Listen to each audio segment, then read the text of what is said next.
Mesdames et messieurs, bonsoir. C'est un plaisir pour moi de vous retrouver pour ce nouveau numéro de votre émission Au cœur de l'environnement. Après la pollution de l'eau, nous nous intéressons aujourd'hui à la pollution plastique. Et mes deux invités sont déjà en place avec moi sur ce plateau. Tamo Ouessou, bonsoir. Bonsoir, monsieur le journaliste. Alors, vous êtes défenseur de l'environnement. Vous êtes encore quoi déjà? Je suis également le président de l'ONG Impact. D'accord, merci beaucoup. À ma droite, Josué Senan Arovi, bonsoir. Bonsoir, monsieur le journaliste. Vous êtes ingénieur en environnement, c'est bien cela? Exactement, et je suis chargé de projet à la société Les Voitures, qui est une société spécialisée dans le recyclage et la valorisation des déchets plastiques. Parfait. Alors, avant d'entrer dans le vif du sujet, nous allons, si vous permettez bien sûr, nous allons suivre cet élément qui renseigne bien sur ce que c'est que le sachet plastique. Quand on parle de pollution plastique, ça a un rapport directement avec l'usage que nous faisons des sachets, tout ce que nous utilisons pour préparer, boire de l'eau. Exemple, les sachets de Pure Water, le plastique ici qui est devant moi par hasard. Quand on utilise, au lieu de les ramener pour qu'on puisse en faire bon usage, on prend, on jette dans la rue où on met le feu et puis on produit encore d'autres pollutions. Et quand on parle de pollution plastique, c'est la pollution là qui est faite du moins par une propagation des plastiques dans l'environnement. Et pour lutter contre la pollution plastique, il faudrait d'ailleurs que les autorités distribuent des dépôts de ces déchets-là, c'est-à-dire là où mettre les plastiques après l'utilisation afin qu'on ne puisse éviter ces pollutions-là. La pollution plastique, selon moi, c'est la dégradation de notre environnement, de notre écosystème, par l'utilisation ou bien la présence des objets plastiques. Selon moi, pour lutter contre la pollution plastique, en premier, c'est d'abord interdire l'entrée de ces matières sur le territoire béninois, en faisant plus de contrôle au niveau des frontières et puis faire la promotion des papiers biodégradables qui pourront valablement les remplacer. Généralement, par réflexe, on a l'habitude de le jeter par terre. Mais depuis que j'ai pris conscience que notre environnement est en train de subir une modification, je prends maintenant le soin de le déposer peut-être dans mon sac ou en poche pour pouvoir plus tard le déposer dans une poubelle. Pour lutter contre ça, il faut mettre en place des trucs là. Il faut mettre des plastiques quelque part quand on finit d'utiliser, on les dépose dedans. Ou bien balayer l'environnement, mettre au propre l'environnement. Il m'arrive parfois de les jeter, un peu partout. Selon moi, la pollution plastique, c'est un peu comme un problème environnemental majeur qui affecte souvent nos sols, nos océans et encore moins notre santé. Il faut d'abord sensibiliser et agir pour,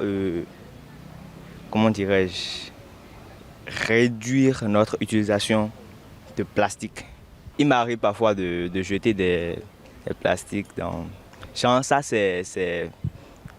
c'est une habitude quotidienne. Alors voilà les réactions. Tamo Ouessou, vous avez suivi. D'abord, est-ce qu'ils ont essayé? Est-ce qu'ils sont dans le sujet? Oui, tout à fait, monsieur le journaliste. Ils se sont essayés. D'accord. Ce n'est pas déjà mal ce qui a été dit. C'est appréciable. C'est appréciable. D'accord. La pollution d'entrée de jeu, comment est-ce qu'on pourrait la définir? Merci, monsieur le journaliste. La pollution, de façon générale, se définit comme la dégradation, la destruction de l'écosystème ou carrément de l'environnement à partir donc des substances chimiques, biologiques et physiques ou radioactives. Également des déchets ménagers et industriels, mais aussi des nuisances diverses, à savoir les nuisances sonores, lumineuses et thermiques. Mais tout ceci sous la coordination de l'action humaine. De l'action humaine. Donc, c'est-à-dire que c'est l'homme qui est à la base de les transformations. Tout à fait. D'accord. Alors, je me tourne vers vous, monsieur Josué. Est-ce que vous êtes d'avis? Vous avez quelque chose d'autre à compléter? Oui, je pense qu'il a su bien définir ce que c'est que la pollution. Et je vais ajouter que c'est la présence de ces éléments indésirables ou ces substances nuisibles à l'organisme vivant ou l'environnement en général.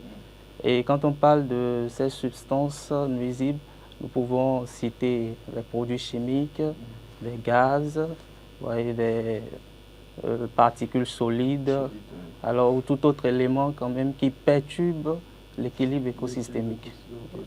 Maintenant, quand on y ajoute plastique, pollution plastique, quel est le lien? Plastique? Pollution plastique, oui. Nous pouvons juste dire que la pollution plastique est la présence de déchets plastiques dans l'environnement. Vous voyez? Et donc, cette présence résulte en fait de la production et de l'utilisation et de l'élimination inadaptée de ces déchets plastiques dans l'environnement. D'accord. Alors, Damo, quand on parle de pollution plastique, c'est comme si on voudrait parler du plastique. Ça voudrait dire quoi concrètement? Oui, la pollution plastique, c'est justement l'accumulation des déchets en matière plastique et de ses dérivés qui, après leur utilisation, d'abord après leur fabrication, et une fois après avoir été usées, elles se retrouvent un peu partout dans l'environnement. D'accord. Donnez-nous quelques exemples Vous avez par déchets exemple, plastiques. Les boîtes qui contiennent de l'eau, non pas de conserve, les boîtes de l'eau. Le pure water, les sachets de pure water. Ah, d'accord. D'accord. Donc les sachets dans lesquels ils nous mettent également les Teviata, les Douko et puis les pâtés. Effectivement, les sachets de conditionnement. Vous avez aussi les eaux naturelles, Tomé, FIFA et autres. Il y a aussi des jus que l'on voit souvent qu'ils mettent souvent dans les sachets. Par exemple, les Fanta et autres, là, c'est également considéré comme des sachets plastiques. Oui, tout à fait. Tout ce qui peut contenir ou conditionner des éléments et après se retrouver dans la nature, et qui contiennent donc des matières plastiques sont considérés comme donc, de véritables sources de pollution de l'environnement. D'accord. Alors, vous, quelques exemples également pour... Alors, je pense que nous avons les bouteilles plastiques, les sacs qui sont confectionnés à partir des matières plastiques. Et nous pouvons aussi parler des sachets plastiques également qui servent beaucoup dans, je crois, dans nos habitudes. Dans nos habitudes. Voilà, exactement. On ne peut pas s'en séparer. Voilà, et bien d'autres éléments quand même qui sont fabriqués à partir des matières plastiques. Et qui dégradent l'environnement. Exactement. Alors, dites-nous, quelles sont les véritables causes de la pollution plastique? Alors, la cause fondamentale, c'est l'homme. Vous voyez, le problème environnemental... Comment est-ce que l'homme est à la base? Tout part de l'homme, parce que l'homme, d'abord, va parler de l'industrialisation. Voilà. Et il y a aussi la croissance démographique, qui pousse donc à répondre à un besoin. Un besoin donné. Exactement. Et donc par conséquent, on va nous amener à développer plus d'industries de fabrication de produits plastiques. Vous voyez. Et en dehors de ça, nous avons cette absence de sensibilisation et d'éducation. Donc ça veut dire que la population n'est pas assez sensibilisée. Exactement. Il n'y a pas une prise de conscience des impacts néfastes que ces déchets plastiques peuvent avoir sur l'environnement et sur la santé. À qui la faute? Alors là, aujourd'hui, la télévision en parle énormément, les radios, l'information passe quand même. L'information passe, oui. Mais pour ma part, je pense qu'il faut mettre en place un certain nombre de règles et de lois et qu'il faut suivre à la rigueur. Voilà, commencer par sévir. Et voilà. On va y arriver. Damo, quelles sont les causes de cette pollution plastique? Merci, monsieur le journaliste. Je vais renchérir en disant et en abordant la question de deux manières. Les déchets plastiques, en réalité, avant leur fabrication, constituent une véritable source de pollution atmosphérique. Ah bon? Je vous explique. D'accord. Vous n'êtes pas sans savoir que les déchets, les objets plastiques sont fabriqués à partir donc, du pétrole. Tout à fait. Le pétrole étant donc extrait de notre sous-sol, lors de sa transformation en plastique, elle dégage beaucoup de CO2, qui est donc responsable de l'effet de serre. D'accord. Maintenant, donc tout cela est à la base sûrement du changement climatique également. Effectivement. Donc après la fabrication et après l'utilisation, ces déchets se retrouvent donc dans l'environnement. Environ 9% de ces déchets sont recyclés, 11% sont incinérés, et vous convenez avec moi que lors de l'incinération, ça dégage également. Ça dégage beaucoup de... Tout à fait. Les 79% restants se retrouvent dans la nature et sous l'influence du vent ou de la pluie se retrouvent dans nos océans. Ce qui dégrade ce qui engendre donc la pollution. Alors, Monsieur Josué, quel est l'impact des déchets plastiques sur l'environnement? Est-ce que cela aurait des impacts? Oui, des impacts vrai, sur l'environnement. Nous savons très bien qu'il y a le changement climatique, mais mis à part ça. Il a souligné un aspect de l'impact déjà, qui est donc ces déchets qui se retrouvent dans nos océans. Et donc nous observons une pollution marine, vous voyez, et ces déchets... une pollution marine, hein? Qu'est-ce que vous voulez dire par là? Quand je parle de la pollution marine, je fais allusion donc à la faune aquatique, qui est polluée de par l'ingérence de ces déchets plastiques. Et en retour, nous consommons alors ces éléments, ces poissons pêchés dans la mer et qui nous rendent malades indirectement. Vous voyez? Donc, en dehors de... Donc l'impact, c'est d'abord les maladies? Oui, bien ça? Exactement. Mais d'abord, l'impact principal là, c'est que la faune aquatique est atteinte, est déséquilibrée. Et donc, en retour, nous avons des conséquences au niveau de la chaîne alimentaire, donc, qui est contaminée. Exactement. Et comme impact aussi, il a souligné le réchauffement climatique. Voilà. Et il faudra que... Donc tout cela est également à la base de la forte chaleur que nous constatons. Exactement. Exactement. Parce que ces éléments plastiques ont une contenance en matière chimique et en métaux lourds. Comme il a dit justement. Exactement, en métaux lourds et qui polluent l'environnement et rend la santé vraiment nuisible. D'accord. Alors Tamo, dites-nous, il y a eu quand même une loi interdisant l'utilisation de ces plastiques-là, mais pourquoi le mal continue de sévir? Alors, selon vous? Alors, le mal sévit toujours.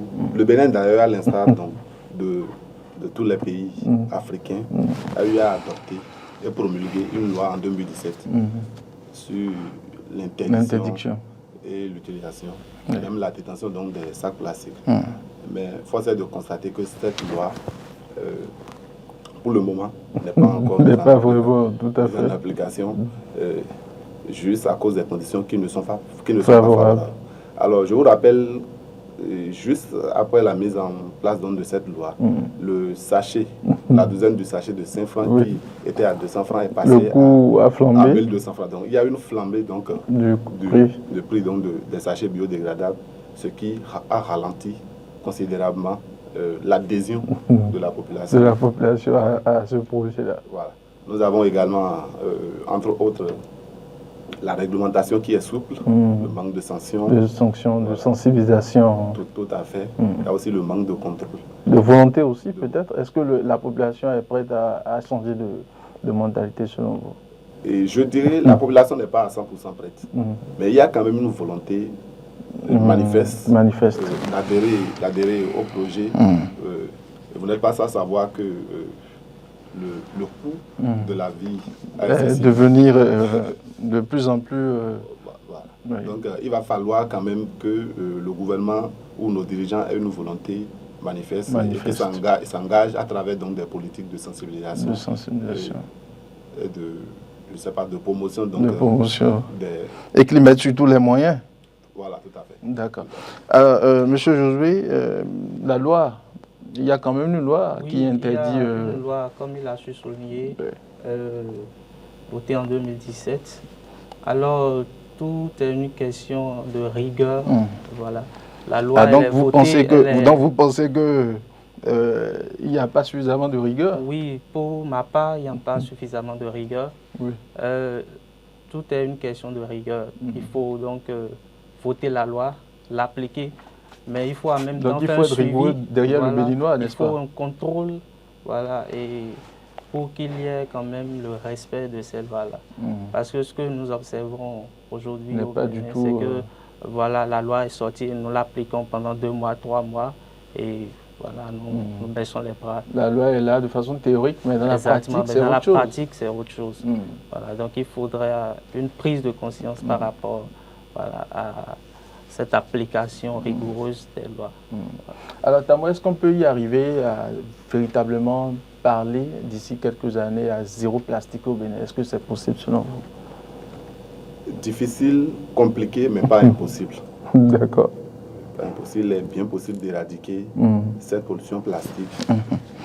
Pour y arriver, il va falloir donc que nous puissions agir ensemble sur l'ensemble du cycle de vie de ces plastiques. De ces plastiques. De façon à réduire leur utilisation, leur fabrication, les réutiliser, peut-être les réinventer. Et les transformer peut-être aussi. Les transformer, voilà, les recycler. Et revoir notre rapport avec ces plastiques afin donc de combler nos besoins et de satisfaire celui des générations futures. D'accord. Monsieur Josué, avant de vous donner la parole, nous allons, si la régie le permet, nous allons suivre la loi qui existe, mais néanmoins le changement de mentalité n'est pas toujours observé. Nous allons suivre cet élément et puis revenir ici sur ce plateau. On est nombreux dans les marchés. C'est pas moi. Regardez maintenant. Tournez-vous pour regarder. Je ne suis pas seule. Voyez, je ne suis pas seule. Vous avez vu? Je ne suis pas seule. On est déjà habitué de venir au marché pour acheter avec les sachets. Et pourtant, cette habitude doit être supprimée désormais du quotidien des Béninois, l'utilisation des sachets plastiques non biodégradables. Malgré la mise en vigueur de la loi numéro 2017-39 portant interdiction de l'utilisation des sachets plastiques non biodégradables, les sacs plastiques pullulent encore sur les marchés. C'est le cas ici au marché de Akasato dans la commune d'Abomey-Calavi. Ces sacs plastiques sont censés être remplacés par des sacs biodégradables qui ne sont pas encore disponibles selon les marchandes. La loi interdit la vente des sachets plastiques, mais on n'en trouve pas quand on va acheter les sacs recommandés. On a trouvé ça, on a trouvé pour 10 francs. On n'a pas trouvé ceci, ni la couleur jaune, et pour 50 francs. Il paraît qu'il y a de nouveaux sachets, mais moi je n'ai pas encore vu ça. Il paraît qu'il y a pour 5 francs en noir, comme l'ancien, mais je n'ai encore rien vu. Outre la non-disponibilité des emballages biodégradables sur le marché, ils coûtent plus cher et les marchandes visiblement ne sont pas pressées de les utiliser. Les quelques rares qu'on a pu trouver sont chers. Les clients n'acceptent pas les nouveaux prix et exigent les sachets biodégradables.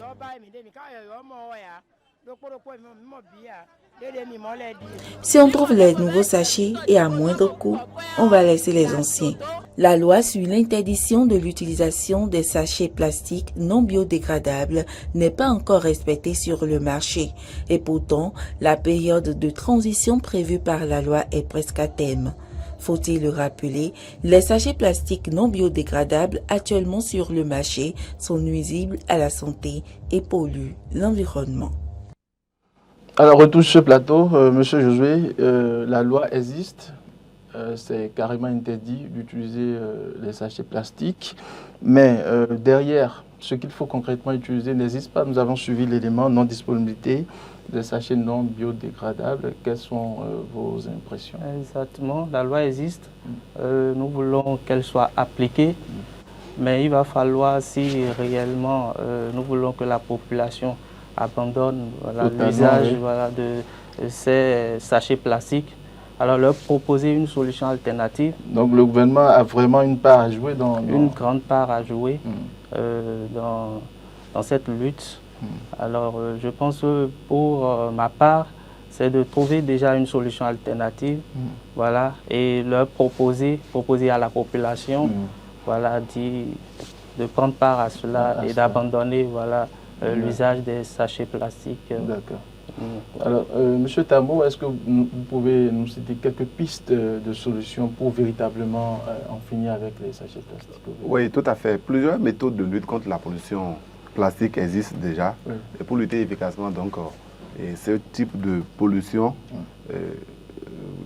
il est important donc d'adopter des comportements suivants. Un mode de vie circulaire, c'est-à-dire tout ce qui est produit doit être réutilisé ou transformé. Secondo, il faut éviter les gants plastiques qui ont connu une floraison au cours donc, de la dernière crise mondiale du Covid-19. Ah d'accord. Pour ne pas se faire infecter alors. Tout à fait. Les médecins du monde sont unanimes sur le sujet. Les gants sont à l'origine de transfert de micro-organismes qui infectent au moment donc de les enlever des mains. Voilà. Et troisièmement, il faut s'assurer que nos articles de toilette ne contiennent pas donc du plastique. Ça, c'est à l'usage domestique. 4, il faut dire non au plastique lorsque nous faisons nos courses, que ce soit au marché, au supermarché, dans les pharmacies. C'est pas facile. Si madame doit aller acheter et s'il n'y a pas la disponibilité de sachets non biodégradables, elle ne peut pas quand même acheter dans la paume des mains. Je suis d'accord avec vous, mais il va falloir faire l'effort. Voilà, parce que notre suivi en dépend. D'accord. Et pour finir, il faut réutiliser ces sacs ou emballages et les recycler, même si le processus de recyclage revient quand même très cher. D'accord. Monsieur Josué a sûrement quelque chose d'autre à Oui, ajouter. évidemment. Comme approche de solution, moi je dirais qu'il faut d'abord une sensibilisation. Voilà, il faut que la population prenne conscience de l'impact de l'enjeu. Voilà, exactement, de l'usage de ces sachets plastiques. Et le danger que cela cause, surtout. Exactement. Et à côté de cela, leur proposer une solution alternative. Voilà, et voir aussi comment promouvoir ou développer l'industrie de recyclage. Voilà, tendre vers aussi l'économie circulaire, c'est-à-dire nous produisons, nous utilisons, mais chercher quand même un système de réutilisation de ces produits plastiques. Justement, vous parlez de réutilisation. Savez-vous que l'on peut transformer les sachets plastiques sous forme de pavés? Tout à fait, c'est de ça que je parlais. C'est ce qui fait d'ailleurs, c'est ce qui est souhaitable, que ce soit les pavés ou d'autres. Ou d'autres, même les sacs et autres, mais c'est surtout pour les pavés que nous allons suivre. Je vais demander à Dr Boris de nous balancer l'élément. Merci. On aurait dit une voie recouverte de pavés au premier regard. Il faut pourtant regarder de près et même de très près pour voir l'inscription gravée dans le bloc. UVD, unité de valorisation des déchets. Ces pavés ont en réalité une particularité. Ils sont issus de déchets plastiques. Tout commence ici, dans la rue.